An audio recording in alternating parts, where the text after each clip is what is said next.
What is up, my quarantine party people? Hope everyone's doing well. Today is going to be pretty wild, you guys. We're gonna do a little bit of a deep dive into some of the different ways that you can stream audio and video with remote people at high quality. What we're gonna do is I'm gonna touch on some of the different options. We may do a deeper dive into one or two of them if specifically there are some that you guys are asking about a lot. Let's jump right in. So, welcome again. I got something fun that I wanted to start off with here today. So one of my friends made this video and I just think it's so great. So I'm gonna play something for you here really quick.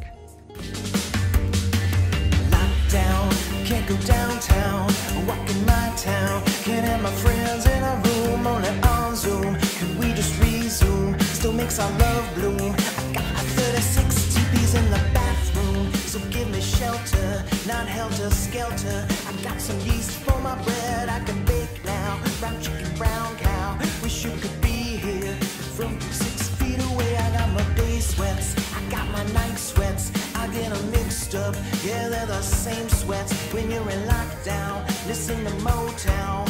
You can lean on me and I can lean on you.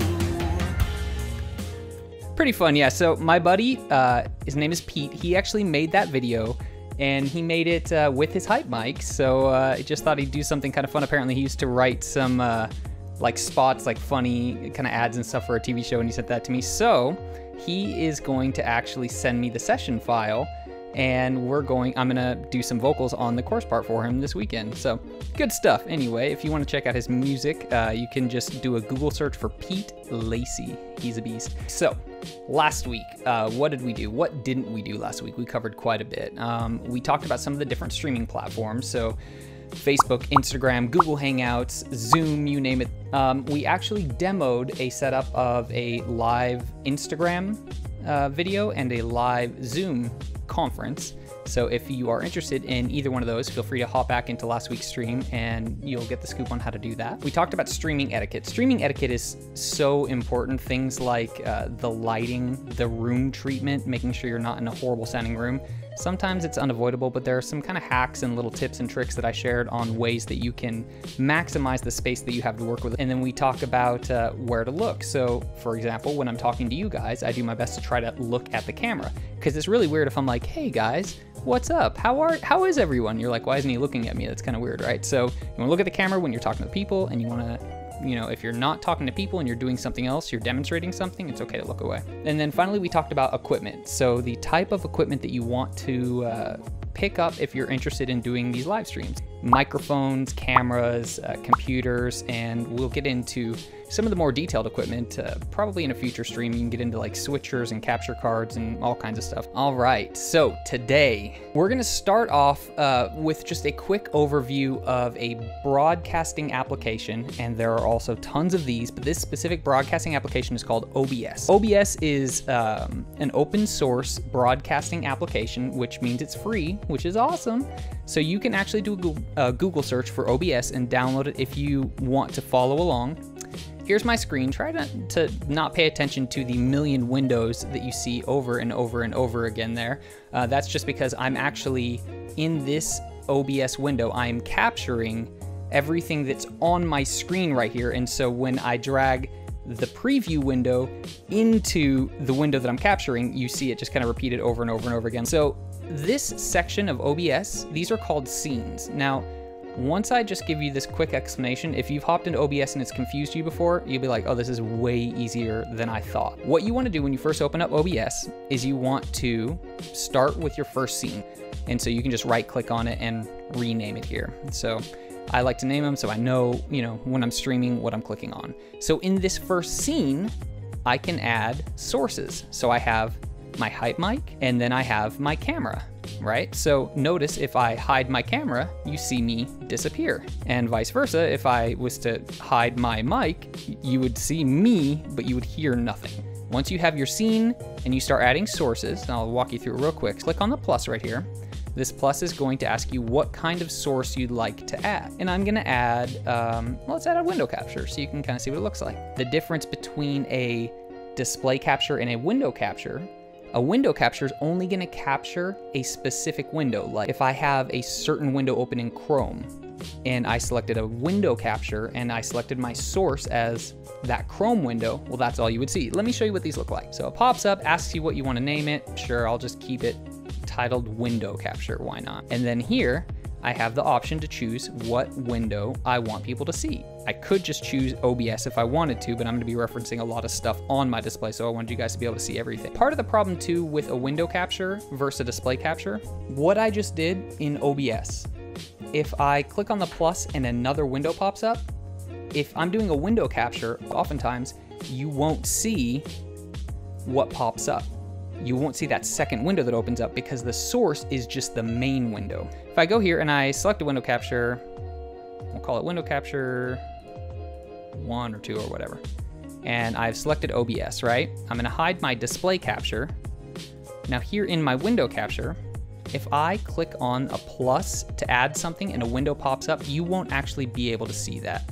So I am clicking on plus right now, getting pop-up menus, pop-up windows, but you can't see them. So hopefully that helps kind of explain a little bit of the difference between a window capture and a display capture. There's something else that I want to show you guys here. So, and that has to do with resizing. So you can see me here, you can see my camera, you're looking at my display again. If I want to resize something, I can click on my little like corner bar here and change the size of it by dragging. So you guys can see that. Now that's pretty obvious, but one question that I get all the time when it comes to adding sources is how do I crop? Because let's say I want to drag this in. Well, it's not cropping, it's just resizing the entire window and maintaining what's called the aspect ratio.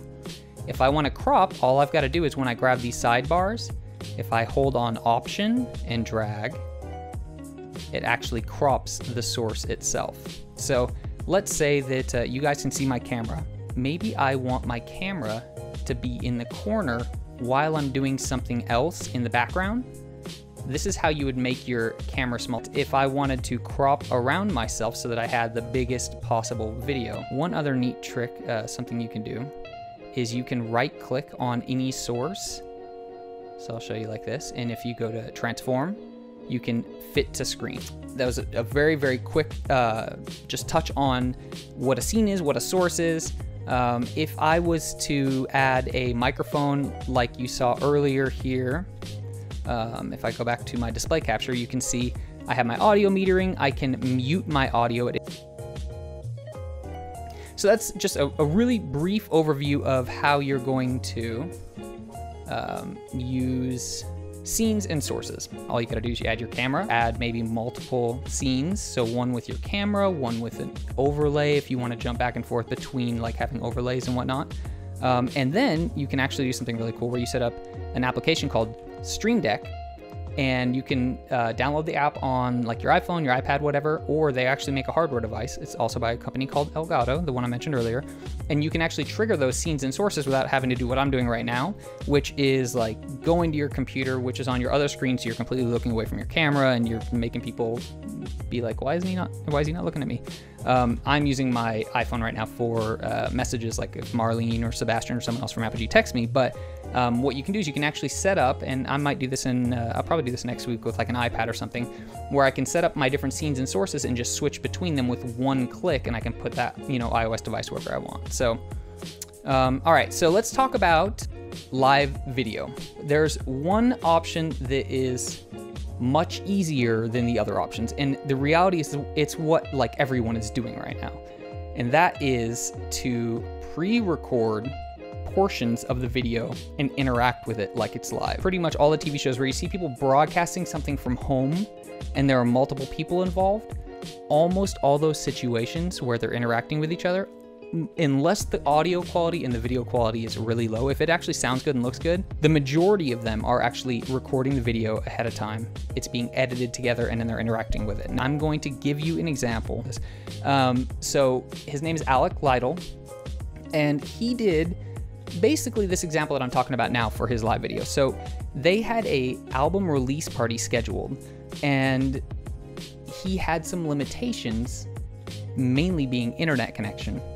and he wasn't able to receive the sources from all 4 of his bandmates and play with them in real time, because you do need to have decent internet connection to achieve that. So the workaround we did is what most people are doing right now. So he recorded himself playing a song live. He sent that audio with a click track and a cue track to his bandmate. His bandmates then filmed themselves individually playing along to what he did.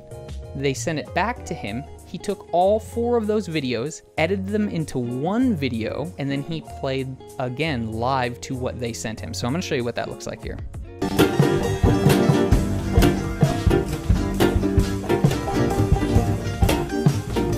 So on the right-hand side, that's Alec, and he's actually playing live a second time because he'd already played live for the guys that were playing along.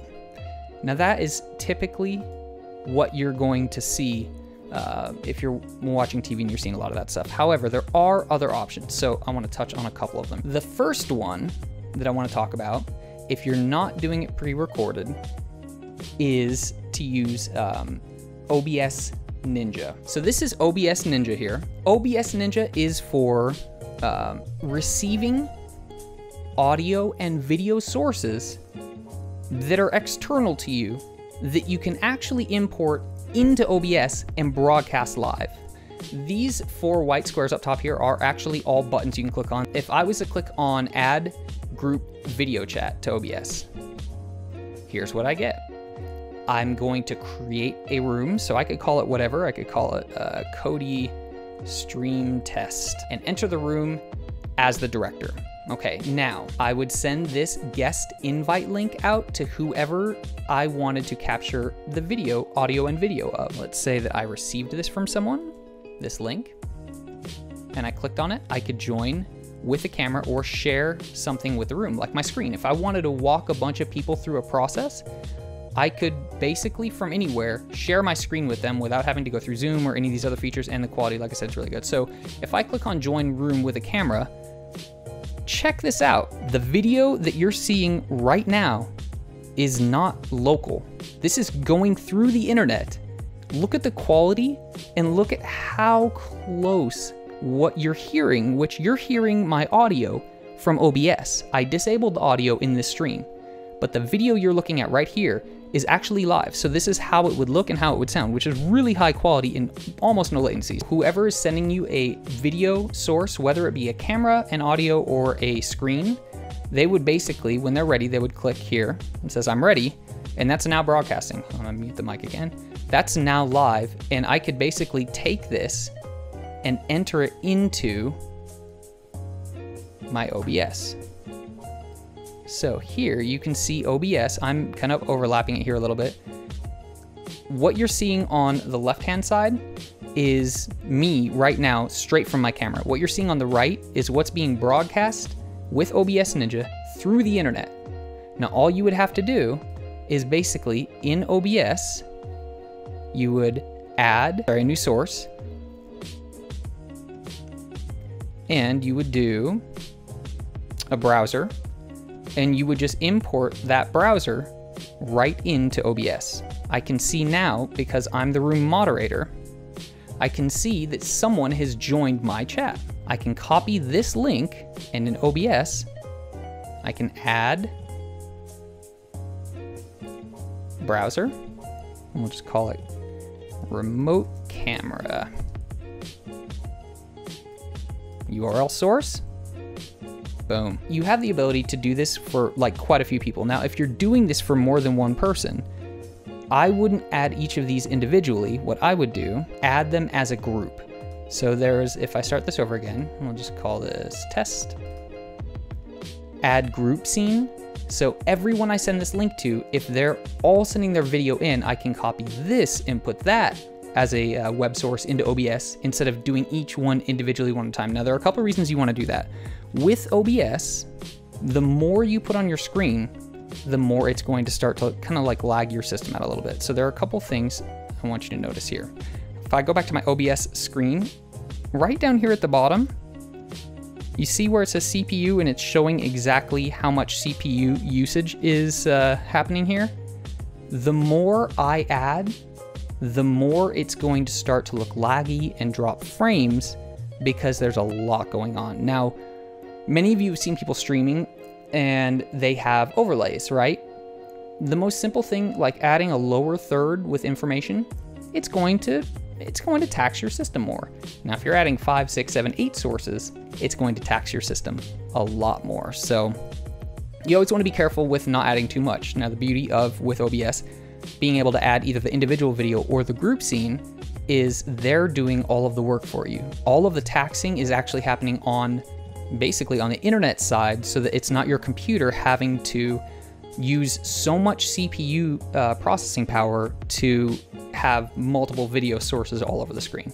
That is one way to import a live source with very little latency. Okay, now there's another one I want to show you that it does something kind of similar, but there, in my opinion, there are different reasons to use each of these. It's offered by a company called Source Connect. So I've mentioned them before. If you guys want to check this out, if you go to meet.source-elements.com, you can see, it's funny, one of the suggested results there was Meet Joe Black. So source-elements.com, you create an account, it's free. Once you create your account, it's going to give you a link to this. So this is my meeting room. It's based on my name. I can create a password, so you can see the URL here is meet.source-elements.com/Cody Cloe, my name.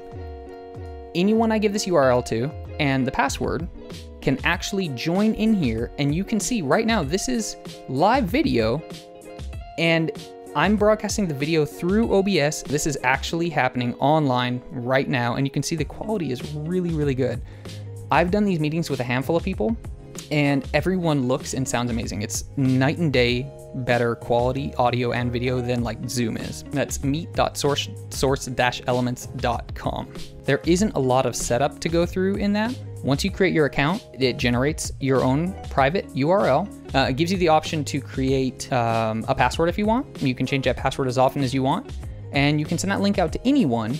They can join in with audio and or video, and then you can actually record quite a few different ways, but you can record the audio and the video in practically real time and actually use that for whatever you want. So I'm going to tell you how I did this recently with a guy named Bob Clearmountain. Maybe you've heard of him. He's kind of awesome. And we recorded a special message at the beginning of the podcast that we just launched yesterday. The newest episode that we just launched yesterday. We recorded a message just, you know, to kind of encourage people because of everything that's going on right now. So let's take a moment. If you haven't done so already, if you've not checked out the podcast, you've got to open up, grab your phone, on your computer, whatever. If you're using a Mac, go to Apple Podcasts or Google Play or Stitcher or Spotify or wherever you listen to your podcast. Same thing on Windows, except for I'm not sure if you have Apple Podcasts on Windows, but head over there, just open this up so you don't forget later. You can do a search for Clear Mountain and you'll see Clear Mountain's domain come up. Check it out. Listen to that message at the beginning of the podcast because that was actually recorded remotely with Source Connect in real time. So here's what that looks like. If you go to source-elements.com/products, you can see all of the products offered by Source Connect right here on this page. So there are a couple that I was using in order to record the audio of Bob and I interacting in real time over the internet. What's important is right here. It's Source Nexus. The nice thing right now is they have demos, so you can actually, you can download like everything. Some of their offerings are kind of pricey, but I just went to try, and you have to like add it to your iLock account and whatnot. But you can see the pricing for some of these, but the free one is the one that I downloaded, and it's actually working perfectly. So that takes me here. I can start basically an audio chat with someone once I have the Source Nexus driver. And I'm sorry, I skipped a kind of an important step here. So Source Connect, if I go back to this page here, you need Source Connect and you need Source Nexus. Source Connect is going to allow you to start like, think of it almost like an online DAW. It's not really, but it's a website, and you can kind of see, it looks just like this, where you have a website that you're on. I'm gonna show you this in a minute. You have a website that you're on, and you actually have metering, and you have the ability to send and receive audio in real time at whatever quality the person who started the Source Connect meeting designated. So Bob plugged a hype mic into his computer. I sent him an invite link, and he accepted the invite link. He didn't even have to create an account because I already did all that stuff. So he accepted that invite link, and then just we were just talking like normal. Now, the cool thing is Source Connect, it's all happening on the internet. Now the question is, how do you record in real time when it's on the internet? Because you can record from Source Connect, but I wanted to record it into my DAW and into that podcast session. So what I'm going to do is I have a couple templates. So if you guys are interested in trying this in recording out of Source Connect using the Source Nexus plugin into Logic, I will give you templates. We'll have them on our website probably by tomorrow morning. You can download those templates and you can try this out. Now here's what this looked like in Logic. I'm not gonna do this right now because this has actually been giving me some issues. I think there's a new update that I need to do. But if on this aux channel, I add the Source Nexus plugin, so you've signed up for Source Nexus, you've downloaded the plugin, you've installed it. Source Nexus, you're gonna add it onto this aux strip right here, and then you're going to go into your preferences of Logic, into audio, and you wanna set your input device as Source Nexus. Once you've set your input as Source Nexus, you go back to your web browser, and one thing, I'm sorry, I also forgot to mention this. For whatever reason, it doesn't work in Safari. I'm using it in Chrome, but I think you can use Chrome or Firefox for Source Nexus. You open up Chrome, if you don't have it, go download it, it's free. And once you've started that Source Connect meeting, it actually asks you what input and output you want to use on the web browser. You set your output to Source Nexus and your input in Logic to Source Nexus, and then you put the Source Nexus plugin on that aux strip. Everything shows up right in Logic. It sounds absolutely amazing in real time. So you'll be able to hear how good it sounds. Does it sound as good as if Bob were sitting in the room with me? Not quite, but it's not far off. And honestly, I don't think many people will even really notice the difference, but download the newest episode of the podcast we just put out yesterday. Listen for yourself, see what you think. We recorded for probably like 30 to 45 minutes, and it's really fun. One of the things that we love doing in this podcast is being goofy and just trying different things and saying, dumb stuff, right? So we recorded that for a while, saying all kinds of stuff, and just to kind of see where we landed, and it gives us fun things that I can edit in later. Like if you saw on our Instagram page the little kind of promotional video that we did announcing the podcast yesterday. It's that kind of stuff. It's also, I have a lot of that at the end of our podcast episodes, and so I was still able to capture and record all of this remotely at full quality. Now, there is one thing that I want to mention and recommend. So right here, I'm just gonna show you what this looks like. So once you've created your Source Connect account, you wanna actually do this recording. You're gonna click on Start Connection. How many guests do you want? You can set as many guests as you want. I just put it at 2. I don't know if it makes a difference, honestly. You set the quality. So, I wanted to record at the best possible quality. And this is the first time I'd done this, and I was really happy with how it came out. So from mono, that's the highest quality. For stereo, I can go a bit higher. But since we were recording with hype mic, it didn't make sense to do stereo, so I did mono. I created a little guest password, and I hit connect now. You can see now that meter that I showed you in the screenshot. You're looking at the same thing here. So I'm metering my audio right here, and it's actually sending. It's sending, well, my input is set as hype mic. My output is set as Source Nexus. In Logic, as long as I have my input set as Source Nexus and the Source Nexus plugin on this aux channel, I'm going to get my audio. Now, one thing I recommend, best practice here, and then we'll move on to something else. I highly recommend right here that you actually record the audio. So each person that I invite in here has the ability to hit record, and you can see what this looks like right here. I'm recording my audio.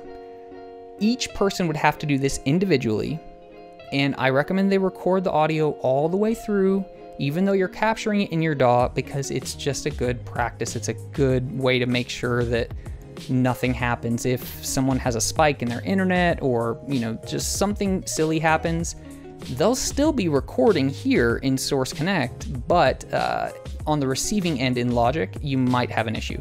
I had Bob do this just as a backup, and when you're done with your session, you want to hit stop, and you want to make sure to download the recording right here, okay? Each person, this would be a really cool thing for them to change at some point, but as of right now, each person has to start their own recording, and each person has to download it onto their own computer when they're done. Even though it's my meeting, I don't have the ability to start the recording for Bob's audio or whoever's audio, and I also don't have the ability to stop it or download it at the end. So just as a safeguard, because I hadn't listened all the way through the Logic session, we did it like 30, 45 minutes, something like that, I had Bob record the whole thing, kind of locally. It's still online, but it's him controlling it. I had him record the whole thing, download it at the end, and send it to me just as a backup.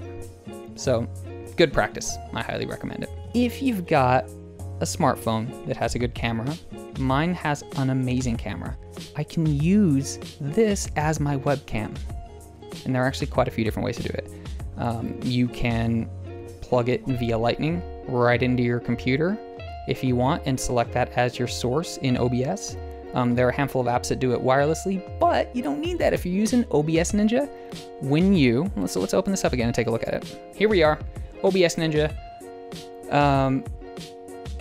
The option for the group video chat, as well as add your camera to OBS. You guys ready for this? They both work on your iPhone. How cool is that? As well as setting your input and output audio devices, which is crazy. So you have the ability to send the video from your phone in real time with like almost no latency, and connect your microphones to get this really high quality audio and video, and send it to someone via OBS or one of the other options we've talked about, and they can enter it right in real time into OBS that same exact way we did it before. The only difference is you open up Safari in your phone, you follow that link, the link that's generated, like if I did add group video to chat, and then I typed in my whatever,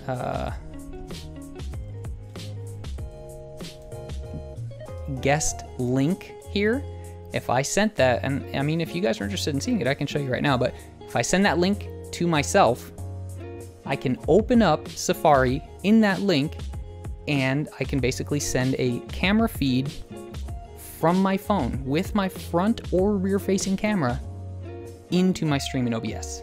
And again, the latency is so low and the quality is so good, especially if you've got a good looking camera on your phone. And you can do that from, really, it doesn't have to just be a phone. I mean, if you have a camera that's got web capabilities and Wi-Fi, you could probably do it that way too. I would definitely say play around with that, have some fun, experiment, because it's pretty rad. We touched on OBS today. OBS is awesome.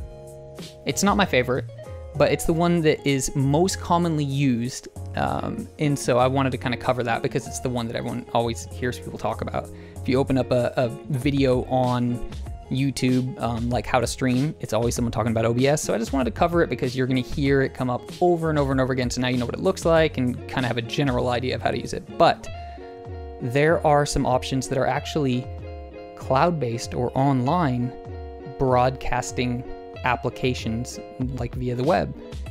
The beauty of that is you can have someone controlling your stream remotely, doing your overlays, your titles and stuff, switching between different sources. And what would be really cool is I will actually get someone from Apogee to do the online switching. So I won't have to be going, wait, let me switch to this screen. Okay, let me switch to that screen. You'll just see me do my thing and they'll be switching it constantly.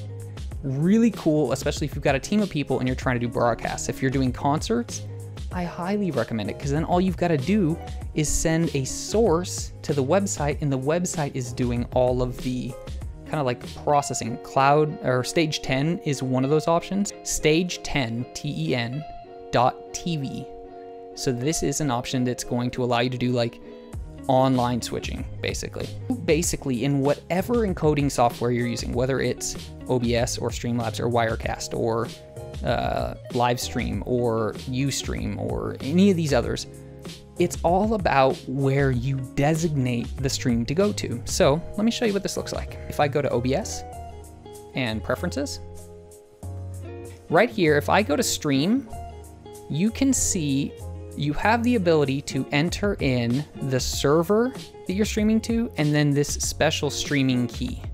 So here's what that means. What we do is we schedule a stream, so that way you can see, hey, stream coming up at this time.